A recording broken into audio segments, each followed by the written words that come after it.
ബഹുമാനപ്പെട്ട സുൽത്താനുൽ ഉലമാ കാന്തപുരം ഉസ്താദ് തവ്വലല്ലാഹു ഉംറ മഅസ്സിഹത്തി വൽ ആഫിയ. എല്ലാവരും ആമീൻ പറയൂ.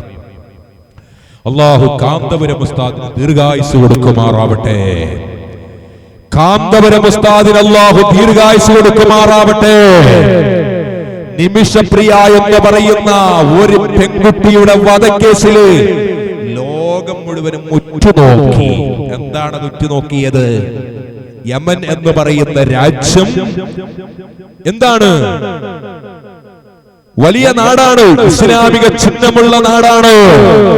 പക്ഷെ വലിയൊരു മസ്അല ഇന്ത്യയിൽ നിന്നിട്ട്, കേരളത്തിൽ നിന്നിട്ട്, കാന്തപുരത്തിൽ നിന്നിട്ട് ഒരു മനുഷ്യൻ ലോകത്തോട് പഠിപ്പിച്ചു കൊടുക്കുകയാണ്. എന്താണ് പഠിപ്പിച്ചു കൊടുക്കുന്നത്?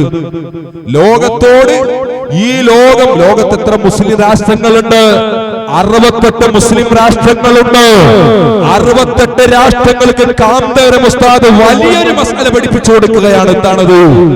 ഒരു മനുഷ്യനെ കൊന്നാൽ അവനെ തിരിച്ചു കൊല്ലേണ്ടതുണ്ടോ? ഇനി കൊല്ലണമെങ്കിൽ എന്ത് വേണം? കൊല്ലാതിരിക്കണമെങ്കിൽ എന്ത് വേണം? ഉസ്താദ്മാർക്കൊക്കെ അറിയാം. ദിയ്യത്ത്, പിന്നെ ജിനായാത്ത്, ഖളാ എന്നൊക്കെ പറയുന്ന മസ്അലകൾ. ആ മസ്അലകൾ ലോകത്ത് ആരാപ്പ് പഠിപ്പിച്ചത്? നിങ്ങളൊന്ന് ആലോചിച്ചു. ആരാ പഠിപ്പിച്ചത്? ആരെങ്കിലും പഠിപ്പിച്ചിട്ടുണ്ടോ? ഇന്ന് ഈ കാലയളവിൽ പഠിപ്പിച്ചത് ഒരേ ഒരു നേതാവ്, ബഹുമാനപ്പെട്ട സുൽത്താനുൽ ഉലമാ കാന്തപുരം ഉസ്താദ്. അവിടെ ഒന്ന് പറഞ്ഞു, ആ ഒരു മനുഷ്യനെ കഷ്ടങ്ങളായി മാറ്റിക്കളഞ്ഞിട്ട്, അവരുടെ സ്വന്തത്തിന് അത് വേറെ വിഷയമാണ്. അങ്ങനെ കഷ്ടങ്ങളായി വലിച്ചെറിഞ്ഞപ്പോൾ അതൊരു വധശിക്ഷയാണ്, തന്നെയാണ്, അത് തിരിച്ചു കൊടുക്കേണ്ടതാണ്. പക്ഷേ ഇസ്ലാമിൽ അതിനെന്താണ് പരിഹാരമുള്ളതെന്ന് അവിടുത്തെ പണ്ഡിതന്മാർക്ക് ബോധ്യപ്പെടുത്തി കൊടുക്കുകയും അതനുസരിച്ച് അവർ വിധിച്ചില്ലേ? നിങ്ങൾ ആലോചിച്ചു നോക്കൂ. അതനുസരിച്ച് തന്നെയല്ലേ വിധിച്ചത്? ഇന്ത്യയിൽ വെച്ചിട്ട് വലിയൊരു വിഷയമാണ് അല്ലേ? ഇന്ത്യയിൽ പല ആളുകൾ പറയാനുണ്ട്, ഇന്ത്യയിൽ കൊലപാതകം നിൽക്കണോ? എന്ത് വേണം? സൗദിയുടെ ഭരണം കൊണ്ടുവരണോ? ചില ആളുകൾ പറയാറുണ്ട്. പല ആളുകളും, മുൻഗാമികൾ, ബുദ്ധിജീവികളൊക്കെ പറഞ്ഞു. നമ്മുടെ പിന്നെ ജവഹർലാൽ നെഹ്റു, അതുപോലെ മഹാത്മാഗാന്ധിജിയൊക്കെ പറഞ്ഞു, ഇന്ത്യയിൽ സമാധാനം നിലനിൽക്കണോ? ഉമർ ഖത്താബ് തങ്ങളുടെ ഭരണം കൊണ്ടുവരണോ എന്ന് പറഞ്ഞു. എന്തിനാണത് പറഞ്ഞത്? കൊന്നവനെ കൊല്ലണം അല്ലേ? കൊന്നവനെ കൊല്ലണമെന്ന് പറഞ്ഞു.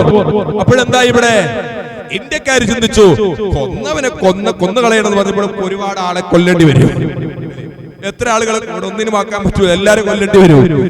സുബ്ഹാനല്ലാഹ്, എത്ര? ഒന്നല്ല 100 പ്രാവശ്യം കൊല്ലേണ്ടി വരും. അതാണ് സംഭവം. ഒരിക്കൽ കൊന്നാ മരിക്കുമല്ലോ. സലഫികൾ പറഞ്ഞാലും ഒരു പ്രാവശ്യം വിളിച്ചാൽ കാഫിറാവും, 2 പ്രാവശ്യം വിളിച്ചാൽ 2 പ്രാവശ്യം കാഫിറാവും. അപ്പൊ ഈ കാഫിറാവും 1000 പ്രാവശ്യം വിളിച്ചാല് പിന്നെന്താ 1000 പ്രാവശ്യം കാഫിറാവും. ഇവര് മനസ്സിലാക്കി എന്താന്ന്, ഈ കാഫിറാവ് എന്ന് പറഞ്ഞാൽ ചക്ക മാങ്ങ തേങ്ങ അങ്ങനെ മനസ്സിലാക്കി. കാഫിർ എന്ന് പറഞ്ഞാൽ ചക്ക, പിന്നെ മാങ്ങ തേങ്ങ അങ്ങനെ ചിന്തിച്ചിട്ടുണ്ട്. അപ്പൊ 1 പ്രാവശ്യം വിളിച്ചാൽ കാഫിറാവും, 2 പ്രാവശ്യം വിളിച്ചാൽ പിന്നെയും കാഫിറാവും എന്നൊക്കെ പറഞ്ഞിട്ട്. അപ്പൊ ഇവരിങ്ങനെ എന്താ മനസ്സിലാക്കിയത്? അപ്പൊ ഒന്നിനെ കൊന്നാല്, കൊല്ലവനെ കൊന്നാൽ പിന്നെ എത്ര ആളുകളെ കൊല്ലേണ്ടി വരും? പക്ഷെ ഇന്ത്യക്കാര് മനസ്സിലാക്കിയത് എന്താണ്? കൊന്നവനെ കൊല്ലണമെന്ന് പറയുന്ന ഇസ്ലാമിന്റെ നിയമം അത് ശരിയാണ്. പക്ഷെ ഇവിടെ ഒരുപാട് ആളുകളെ കൊന്നുകളയേണ്ടി വരും. പക്ഷെ അവിടെയും അതാ കാന്തപുരം ഉസ്താദ് നിലവിൽ വരികയാണ്.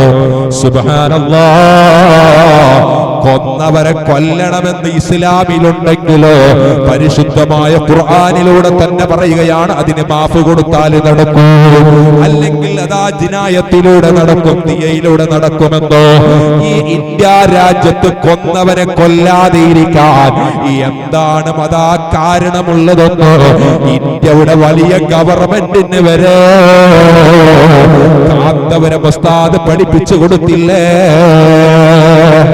എത്രയാ വയസ്സ്? 90-ലധികം വരുന്ന വയസ്സാണ് മഹാനവറുകൾക്ക്. ആ മഹാനവറുകളാണ് ലോകം നിയന്ത്രിച്ചു കൊണ്ടിരിക്കുന്നത്. ഇപ്പൊ സലഫികൾ പറയും കാന്തപുരം ഉസ്താദ് ലോകം നിയന്ത്രിക്കുന്നതാണെന്ന് ഞാൻ പറഞ്ഞിട്ടുണ്ട് എന്ന് പറയൂ. അതിന്റെ അർത്ഥം അങ്ങനെയല്ലല്ലോ.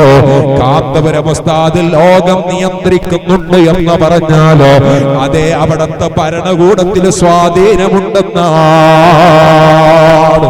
അതേ ഗൾഫ് രാജ്യങ്ങളെ ഭരണകൂടത്തിൽ സ്വാധീനമുണ്ടെന്നാണ് ഇവിടത്തെ ഖതീബ് ഉസ്താദ്.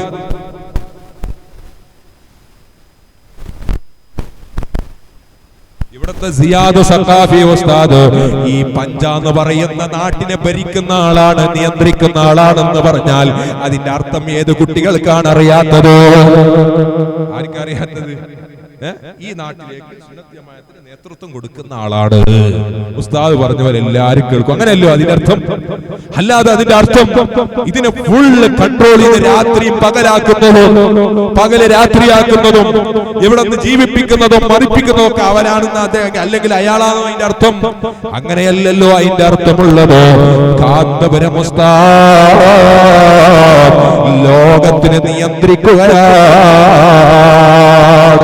എന്ന് പറഞ്ഞാൽ അതിന്റെ അർത്ഥം കർണാടക മാത്രമല്ല. ചില ആളുകൾ ചോദിച്ചു, ചില ടിവിയുടെ ആൾക്കാർ ചോദിച്ചു, ഇവനും കൊടുക്കേണ്ടതുണ്ടോ ഗവൺമെന്റിന്റെ കാറ്? കന്നഡത്തിൽ എങ്ങനെ പറഞ്ഞത്? ഈത്തനിക്ക് കൊടബേക്കിത്ത ഗവൺമെന്റ് കാർ നല്ല അങ്ങനെയല്ല സാർ. ഒരു ഹെഡ്ലൈൻ ഇട്ട് ടിവിയിൽ വന്നില്ല. എന്താ കാന്തപുരം ഉസ്താദിന് കർണാടകയില് ഒരു കാറ് അവിടുത്തെ പരിപാടിക്ക് പോയപ്പോ ഗവൺമെന്റിന്റെ വകയിൽ യാത്ര പോകാൻ കൊടുത്തപ്പോൾ അവിടുത്തെ ഒരാളുകൾ വിളിച്ചു, എല്ലാരും അല്ല, എണ്ണപ്പെട്ട 1-2 ആളുകൾ വിളിച്ച്, ഈ മനുഷ്യർക്ക്, പ്രായമുള്ള മനുഷ്യർക്ക് കൊടുക്കേണ്ട ആവശ്യമുണ്ടോ കാറ്? പിന്നെ ആർക്കാ കാറ് കൊടുക്കേണ്ടത്? ഇപ്പൊ തിരിഞ്ഞില്ലേ? ലോകം മുഴുവനും ഇൽമ പഠിപ്പിക്കുന്ന ഒരു വലിയ മഹാനാണ് കാന്തപുരം ഉസ്താദ്.